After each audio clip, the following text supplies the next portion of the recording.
Greetings, horror aficionados. Today we're diving into the spine-chilling world of Veronica, a tale that unfolds in the heart of Madrid during the early 90s. Are you ready to delve into the spine-tingling world of Veronica? Hold on to your seats as we explore the terrifying true story behind this gripping 2017 Spanish horror film. In the quaint streets of a Spanish village, a chilling tale unfolded that would send shivers down your spine. Veronica, based on actual events, transports us to the year 1991, where innocence clashes with the supernatural in a gripping narrative that will leave you on the edge of your seat.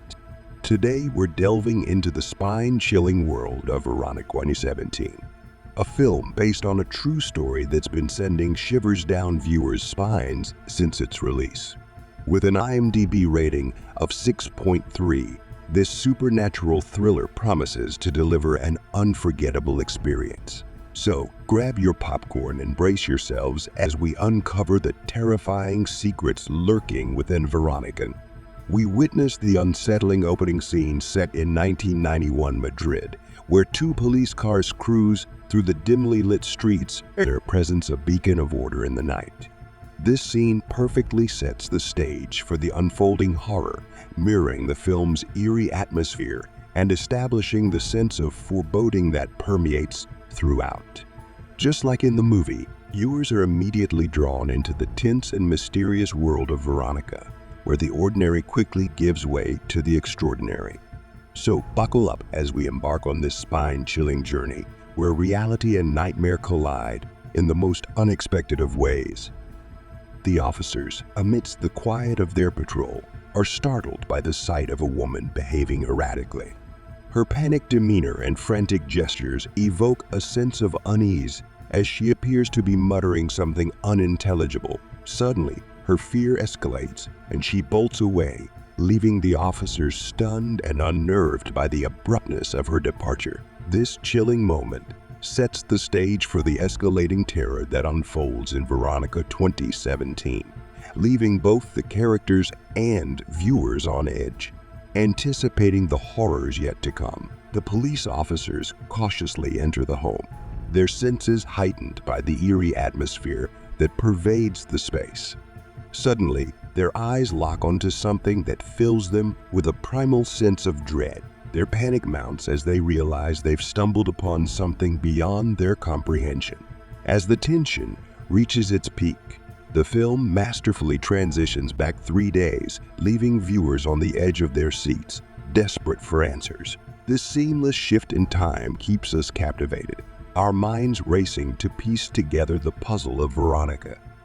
In the heart of Vallecas, Madrid, we meet Veronica, a 15-year-old girl burdened with responsibilities far beyond her years. With their father's recent passing, Veronica finds herself thrust into the role of caregiver for her 3 younger siblings, the spirited twins Lucia and Irene, and the curious Antonito. Their mother, consumed by the demands of her job at a local bar, is often absent, leaving Veronica to shoulder the weight of their family's struggles alone. As we delve into Veronica's world, we're drawn into a poignant tale of resilience and sacrifice, where the bonds of family are tested in the face of unimaginable darkness. In the midst of the morning rush, Veronica ensures her siblings are ready before leaving. She pauses at her mother's room, gazes at her late father's photo, and decides to bring it along, a quiet gesture of remembrance. With the photo tucked safely in her bag, she sets out, the weight of her father's memory guiding her through the day's uncertainties. After escorting her siblings to school, Veronica attends her classes, her mind preoccupied with her familial responsibilities. However, the day takes a mysterious turn when her teacher discusses a solar eclipse. Intrigued, Veronica senses an ominous undercurrent in the air, unknowingly heralding the start of a harrowing journey into darkness. Veronica's teacher delves deeper into the topic of solar eclipses, revealing a darker aspect of their historical significance. The teacher explains how ancient cultures, steeped in mysticism and ritual, viewed eclipses as potent moments to harness powerful energies. Some cultures, the teacher explains, believed that eclipses provided an opportunity to commune with dark spirits or deities, often through rituals involving human sacrifices. This unsettling revelation adds an ominous layer to the solar eclipse, foreshadowing the malevolent forces that Veronica and her siblings will soon confront. After that teacher's explanation in the eerie basement, Veronica and her friends Rosa and Diana gather around the Ouija board, their faces illuminated by the flickering candlelight as they tentatively place their fingers on the planchette. A sense of anticipation hangs heavy in the air, mingling with the faint whispers of unseen spirits. Veronica's heart races with a mixture of hope and apprehension as she seeks to connect with her deceased father, while Diana and Rosa share their own desires to communicate with lost loved ones. As the seance commences, the atmosphere grows increasingly tense, shadows dancing ominously against the cold stone walls. Suddenly, a chill sweeps through the room, causing the flames of the candles to flicker erratically. Veronica's hand remained steadfast on the glass cup, her determination unwavering despite the rising sense of foreboding. Then, as the solar eclipse reaches its zenith, the glass cup inexplicably grows scalding hot, causing Rosa and Diana to recoil in pain and fear. Veronica's hand, however, remains firmly in place, the intense heat failing to deter her from her quest to make contact with the other side. In a chilling crescendo, the glass cup shatters with a deafening crack, shards raining down upon the board, and Veronica's outstretched hand. Blood trickles from her wounded finger, staining the surface of the board with crimson droplets as the eclipse casts an eerie glow over the basement. Veronica's eyes glaze over, her body rigid as she begins to whisper in a voice not her own, the words echoing with an otherworldly resonance. Suddenly, her whispers escalate into a guttural chant, building to a crescendo of pure with a bone-chilling scream. Veronica collapses to the ground, her consciousness slipping away into darkness. When she awakens in the school nurse's office, her mind is foggy, memories of the basement's stalls swirling like phantoms in her subconscious. The nurse's rational explanation does little to dispel the lingering sense of dread that clings to Veronica like a shroud, as she realizes that they have unwittingly unleashed forces far beyond their control. And as night descends upon the school, Veronica can only tremble at the thought of what horrors await them in the shadows. After school, Veronica and her two sisters lingered, their voices carrying echoes of teenage gossip. Amidst their chatter, one sister gestured towards the school building. There, atop its looming presence, stood Sister Death, their blind principal, an enigmatic figure against the backdrop of dusk. Her sightless eyes seemed to pierce through the veil of reality, holding within them secrets unknown. In her presence, a palpable tension hung in the air, hinting at the sinister forces lurking beneath the surface of their ordinary world. Returning home, Veronica finds the Ouija board broken, a chilling omen. As she places her bag on a shelf, mysterious noises unsettle her. Investigating, she discovers her bag repeatedly moved, heightening her fear. Desperate, she tucks it under her bed. Following lunchtime, Veronica's abnormal eating behavior alarms her sister, who watches with growing unease as Veronica struggles to consume her meal.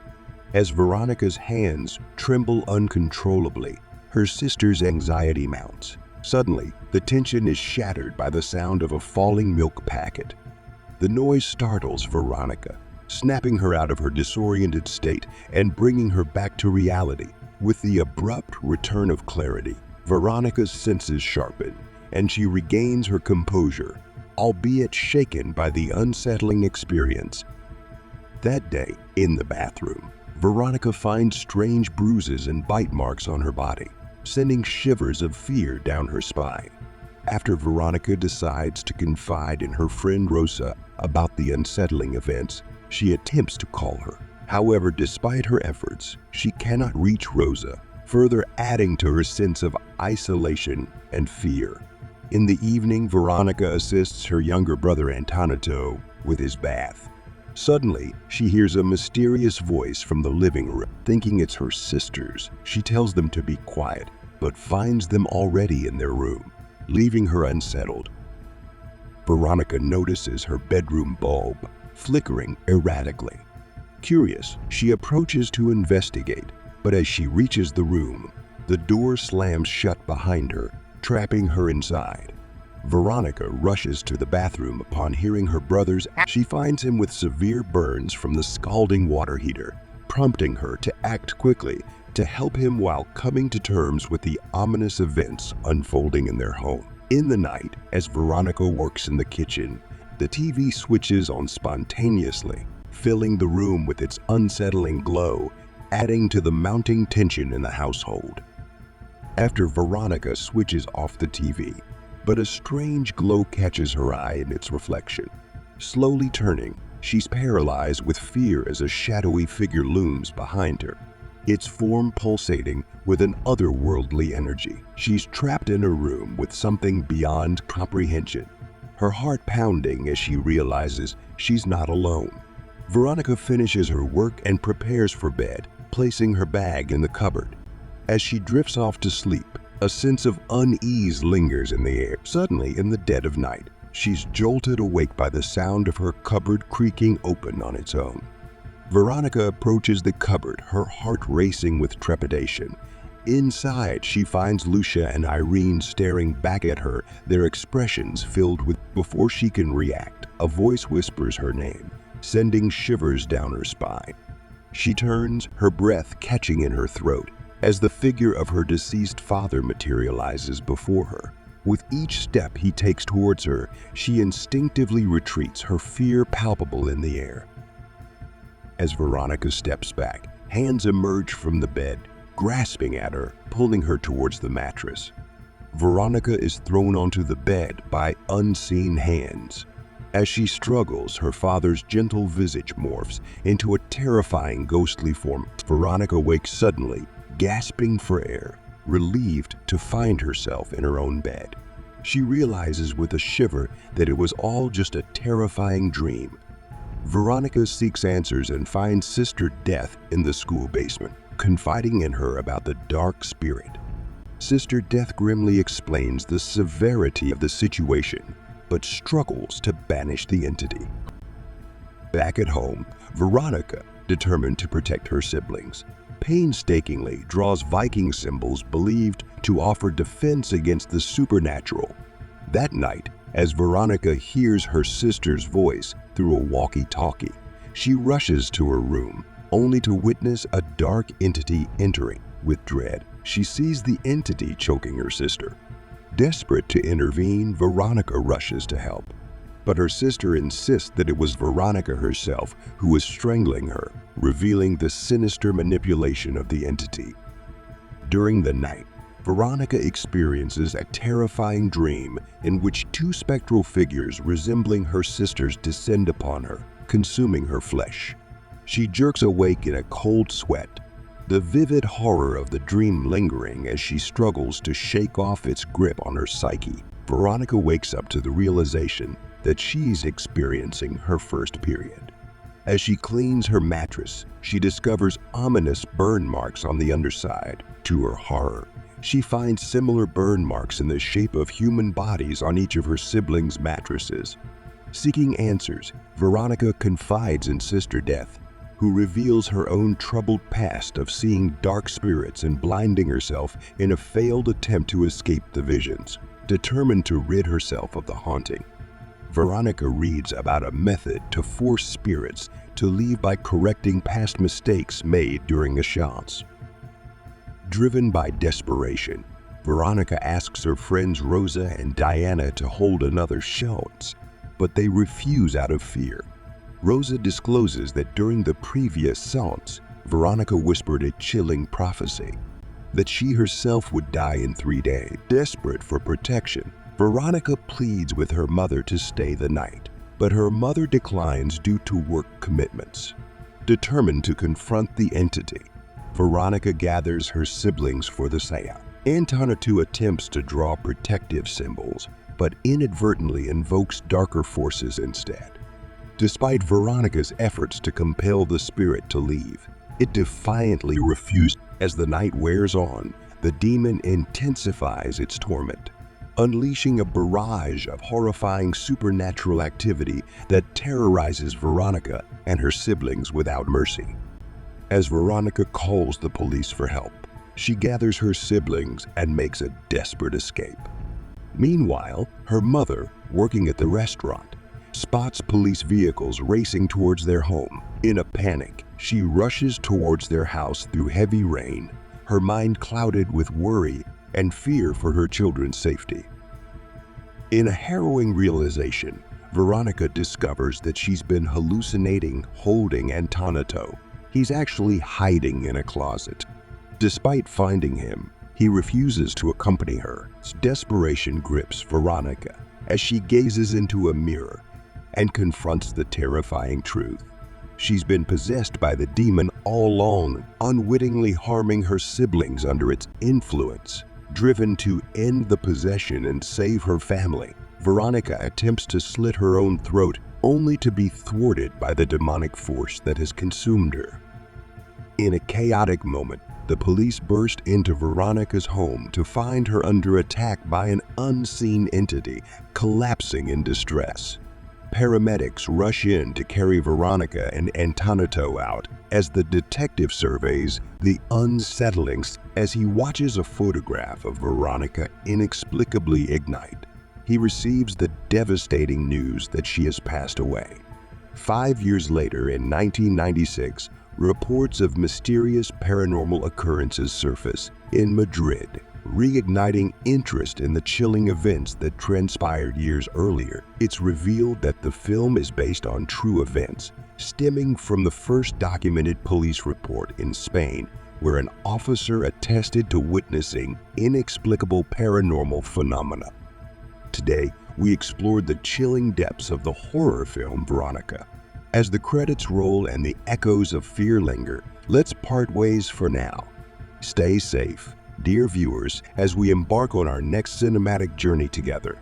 Until then, remember, the darkness may fade, but the thrill of the unknown awaits. We will meet again.